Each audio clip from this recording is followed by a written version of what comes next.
जगन्नाथ मंदिर में रथ यात्रा का महत्व।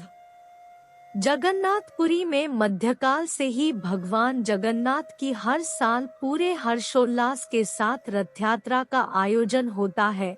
यह यात्रा प्रत्येक वर्ष आषाढ़ मास के शुक्ल पक्ष के दूसरे दिन शुरू की जाती है और 10 दिन तक चलती है और 11वें दिन इसका समापन होता है।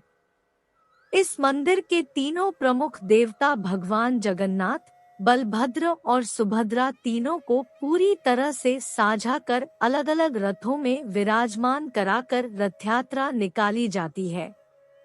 जगन्नाथ भगवान की मूर्तियों को पूरी तरह से सुसज्जित करके इस रथ यात्रा का नजारा बहुत ही भव्य और दिव्य हो जाता है। कहा जाता है कि जो कोई भी इन रथों को खींचता है उन्हें मोक्ष मिल जाता है और वे सभी पापों से मुक्त हो जाते हैं। इन रथों को लंबी लंबी और मोटी रस्सियों से खींचा जाता है। इनको खींचने में लोगों की होड़ लगी रहती है।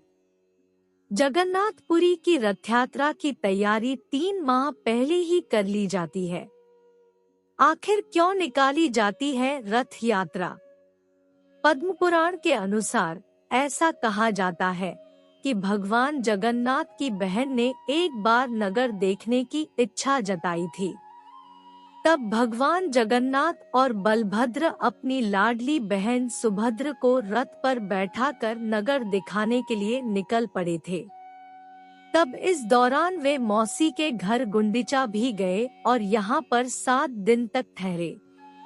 तभी से भगवान जगन्नाथ यात्रा निकालने की परंपरा चली आ रही है। ऐसी भी मान्यता है कि मौसी के घर पर भाई बहन के साथ भगवान खूब पकवान खाते हैं और उसके बाद वह बीमार पड़ जाते हैं। फिर उनका इलाज किया जाता है और फिर वह स्वस्थ होने के बाद लोगों को दर्शन देते हैं। भगवान जगन्नाथ मंदिर के रहस्य जिन्हें देखकर आज के वैज्ञानिक भी आश्चर्यचकित हैं। भगवान जगन्नाथ मंदिर की जितनी आस्था पूरे विश्व में व्याप्त है, उतने ही रहस्य इस मंदिर में छिपे हुए हैं। आइए उन रहस्यों के बारे में विस्तार से जानते हैं। सुदर्शन चक्र। जगन्नाथ मंदिर के सबसे शिखर पर भगवान नारायण का सुदर्शन चक्र मौजूद है। अष्ट धातु से निर्मित इस चक्र को नील चक्र भी कहा जाता है और ये इस तरह से निर्माण किया गया है कि इसको पुरी के किसी भी कोने से देखा जा सकता है और किसी भी दिशा से देखो तो आपको ऐसा लगेगा कि इस चक्र का मुख आपकी ही तरफ है। शिखर पर स्थित ध्वज हमेशा हवा के विपरीत दिशा में लहराता है। जगन्नाथ मंदिर का सबसे बड़ा रहस्य ये है कि मंदिर के शिखर पर स्थित ध्वज हवा के हमेशा विपरीत दिशा में लहराता है। ऐसा क्यों होता है, इसका पता आज तक नहीं चल पाया है। ऊपर शिखर पर स्थित ध्वज का एक और रहस्य यह भी है कि मंदिर के पुजारी के द्वारा इस ध्वज को हर रोज 45 मंजिला उल्टा चढ़कर बदला जाता और ऐसी मान्यता है कि अगर किसी दिन भूलवश ध्वज नहीं बदला गया तो मंदिर अगले 18 वर्षों तक बंद कर दिया जाएगा। विश्व की सबसे बड़ी रसोई। श्री जगन्नाथ मंदिर में स्थित रसोई विश्व की सबसे बड़ी रसोई मानी जाती है।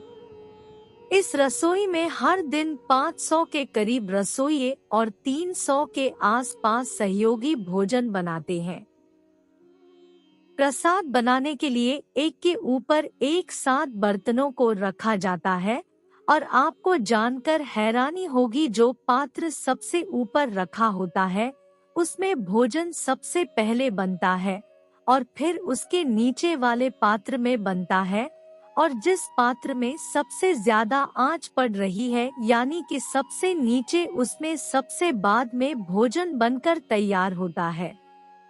इस मंदिर की रसोई में बना प्रसाद कभी भी कम नहीं पड़ता है। यहाँ कितने भी श्रद्धालु आ जाए लेकिन कभी भी यहाँ प्रसाद कम नहीं होता है। यहाँ पर रोजाना 20 से 30 हजार लोगों को प्रसाद मिलता ही है। इनकी संख्या चाहे लाखों तक भी बढ़ जाए, पर कभी भी ऐसा नहीं हुआ कि प्रसाद कम हुआ हो। जगन्नाथ मंदिर के गुम्बद पर नहीं बैठते हैं पक्षी। मंदिर व मस्जिदों के गुम्बदों पर आमतौर पर पक्षियों के झुंड देखे जा सकते हैं, परंतु यहाँ पर जगन्नाथ मंदिर के गुम्बदों पर आपको एक भी पक्षी नहीं दिखेगा। इस मंदिर के ऊपर इर्द गिर्द भी नहीं उड़ते हैं पक्षी, यहाँ तक कि इसके ऊपर कोई हवाई जहाज या हेलीकॉप्टर भी नहीं उड़ते। जगन्नाथ मंदिर की छाया नहीं बनती है। यह दुनिया सबसे ऊंचा और सुंदर मंदिर है। इसकी ऊंचाई लगभग 214 फीट है और यह 4 लाख वर्ग फुट तक फैला भव्य मंदिर है। आश्चर्य की बात यह है कि इस मंदिर के गुंबद की छाया दिन के समय में कभी भी नहीं बनती है। यह मंदिर समुद्र तट के निकट स्थित है। इस मंदिर की एक विचित्र बात यह है कि मंदिर समुद्र तट के निकट होने के बावजूद मंदिर में प्रवेश करने के साथ ही समुद्र की लहरों की आवाज सुनाई नहीं देती है। एक बार जब आप अपने कदम इसके सिंहद्वार में प्रवेश करेंगे तो देखेंगे कि समुद्र की लहरों की आवाज गायब हो जाती है और जैसे ही इस द्वार से बाहर निकलोगे तो आवाज फिर दोबारा आने लगेगी। जगन्नाथपुरी मंदिर में चलती है विपरीत दिशा में हवा।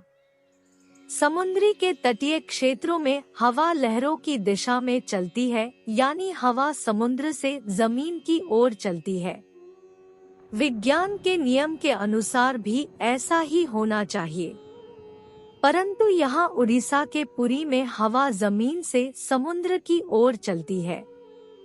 मूर्तियों का निर्माण दोबारा किया जाता है। हर 12 साल में भगवान जगन्नाथ, बलभद्र और सुभद्रा की काष्ठ की मूर्तियों का निर्माण दोबारा किया जाता है और उनको पहली बनी मूर्तियों के साथ बदल दिया जाता है।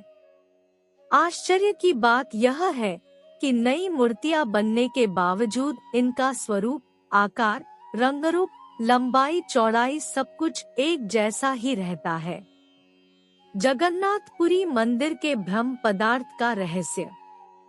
जगन्नाथपुरी मंदिर के रहस्य में आश्चर्यचकित कर देने वाला एक सबसे बड़ा रहस्य ब्रह्म पदार्थ का रहस्य है।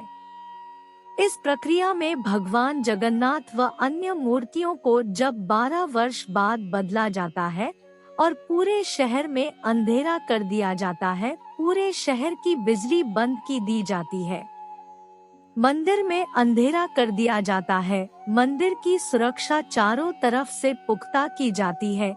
इसके पश्चात एक गुप्त अनुष्ठान नव कलेवर करवाया जाता है और चुनिंदा पुजारियों की आंखों पर रेशम की पट्टियां बांधकर मंदिर में भेजा जाता है। इन मूर्तियों में से एक प्रकार का ब्रह्म पदार्थ निकाला जाता है जिसको आज तक किसी ने भी नहीं देखा है। उसको नई मूर्तियों में सावधानी पूर्वक स्थापित कर दिया जाता है। कहा जाता है कि इस पदार्थ में इतनी ऊर्जा है कि इसको देखने वाला व्यक्ति अंधा हो सकता है और मर भी सकता है। वैसे किसी ने उसे आज तक देखा नहीं है। सदियों से यह प्रक्रिया चली आ रही है। दिव्य ब्रह्म पदार्थ को स्थानांतरित करने वाले पुजारियों के अनुभव की माने तो उन्हें लगता है कि मानो कोई वे किसी जीवित चीज को हाथ में ले रहे हैं। वह पदार्थ किसी खरगोश की तरह फुदकता रहता है। कोई कहता है कि यह अष्टधातु से बना कोई दिव्य पदार्थ है और हिंदू धर्म में इसे भगवान श्री कृष्ण का हृदय भी माना गया है। जगन्नाथपुरी कब जाना चाहिए? जगन्नाथपुरी 12 महीने में किसी भी समय जाया जा सकता है, लेकिन आषाढ़ महीने के 15 दिन पूर्णिमा से अमावस्या तक जगन्नाथपुरी नहीं जाना चाहिए, क्योंकि ऐसा माना जाता है कि इस समय भगवान बीमार रहते हैं और मंदिर का पट बंद रहता है। मंदिर का निर्माण 7वीं सदी में हुआ था और इसे इंद्रदुमन राजा ने बनवाया था। जगन्नाथ जी की मूर्तियां हर 12 वर्ष में बदली जाती है और हर मूर्ति का रंग रूप पहले जैसा ही रहता है। जगन्नाथपुरी की यात्रा कैसे करें?